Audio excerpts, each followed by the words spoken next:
और इस वक्त की आपको बता रहे हैं 10 विकेट से भारत जीत गया है। जबरदस्त दिन आज का रहा है। इंडिया ने जो इनके साथ आज की है 50 स्कोर।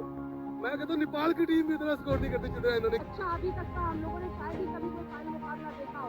हालांकि बहुत लोग जो क्रिकेट और हॉकी में यकीन करते हो कहते हैं जबरदस्त लड़ाई होनी चाहिए, लेकिन गेंदबाजों को श्रेय देना होगा। जिस तरह से आज उन्होंने एकदम पूरी तरह से धराशायी कर दिया। 50 में पूरे 10 बल्लेबाजों को लौटा देना। Mohammed Siraj, Bumrah, Hardik Pandya, all credit to our bowler. हाँ, रिकॉर्ड तो बना है, लेकिन इसकी तैयारी 23 साल पुरानी है। शायद ये बात आपको पता ना हो, लेकिन ये बात उनको जरूर पता होगी जो क्रिकेट के दीवाने हैं। ये बात है उस समय की जहाँ आज श्रीलंका है वहाँ कभी भारत था, और आज जहाँ भारत है वहाँ कभी श्रीलंका। ये वो फाइनल मैच है जिसको देखने के बाद हर भारतीय खिलाड़ी और हर क्रिकेट प्रेमी रोया था। ये मुकाबला था इंडिया और श्रीलंका का। तो चलिए आपको ले चलता हूँ उस समय में जहाँ हारने के बाद इंडिया क्रिकेट को अकाल बोल दिया गया था। तारीख 19 अक्टूबर 2000, जगह शारजाह स्टेडियम, और मैच 2000 कोका कोला का फाइनल, जिसमें थी आमने सामने उस समय की टॉप 3 टीम में से 2 टीमें, भारत और श्रीलंका। और ये दोनों टीम के प्लेइंग 11 उस समय के भगवान कहे जाते थे, जिसमें अपनी अलग सी शक्तियाँ थी। सिक्का उछला और टॉस जीता श्रीलंका ने, और टॉस जीत के बैटिंग का फैसला लिया। और श्रीलंका की तरफ से ओपनिंग करने उतरी सनत जयसूर्या और कालू वितराना की मजबूत जोड़ी, जिन्होंने 8 ओवर में 44 रन बना डाले। लेकिन 9वें ओवर की पहली गेंद में रोमेश कालू वितराना का विकेट लेके जहीर खान ने भारत को पहली सफलता दिलाई। लेकिन जयसूर्या अभी तक खड़ा था। जयसूर्या ने 53 गेंदों में 50 रन बना के अपना बल्ला उठाया। तब तक सब समझ गए थे कि अगर ये जल्दी आउट नहीं हुआ तो कुछ बड़ा खेलेगा, और ऐसा ही हुआ।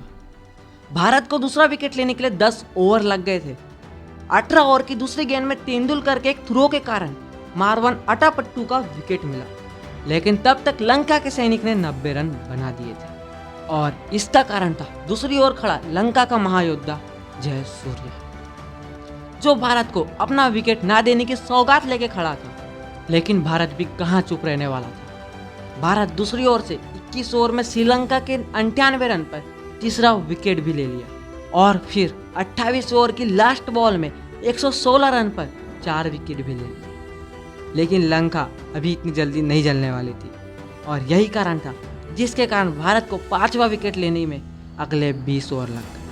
और यह कारण था जयसूर्या, जिसने 161 बॉल में 21 चौके और 4 छक्के के साथ 186 रन बना डाले, और श्रीलंका की दीवार बनकर खड़ा हो गया। और यह दीवार को गिराने के लिए भारत को उन 50 ओवर की पहली गेंद जितना समय लग गया।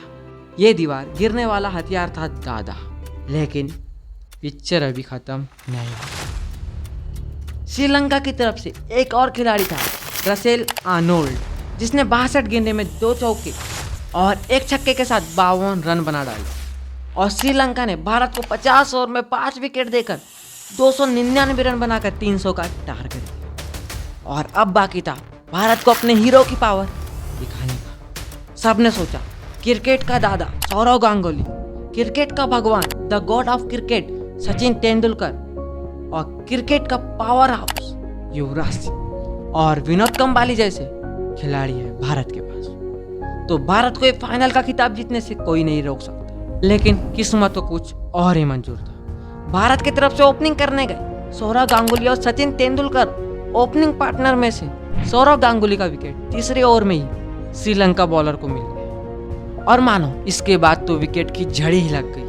सचिन तेंदुलकर, युवराज सिंह, विनोद कंबाली, हेमंत बदानी, विजय दहिया, राबित सिंह, सुनील जोशी, अजित आगरकर, जहीर खान, सबके सब हीरो उस मैच में 0 बन गए। और भारत की तरफ से हाईएस्ट रन बनाने वाले खिलाड़ी रोबिन सिंह थे, जिन्होंने 11 रन बनाए थे, और 27 ओवर की तीसरी गेंद में 54 रन के साथ पूरी भारतीय टीम ऑल आउट हो गई, और ये खिताब श्रीलंका जीत गई। लेकिन पिक्चर अभी बाकी है। वो बोलते हैं ना, समय वापस नहीं आता, लेकिन समय खुद को दोहराता जरूर है, और यही हुआ।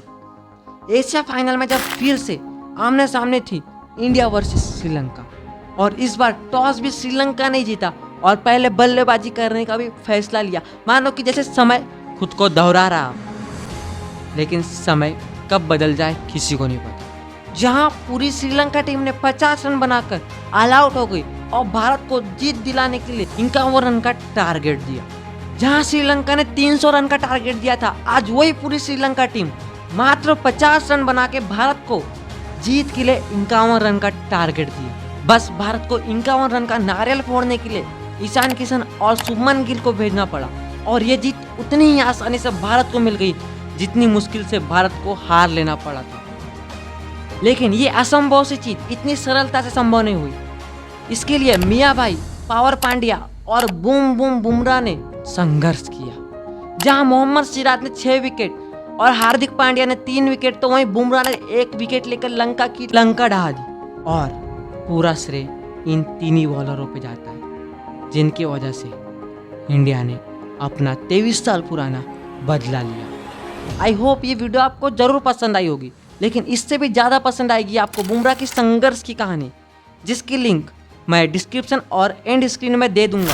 और कमेंट बॉक्स में ये बताना कि वीडियो कैसी लगी।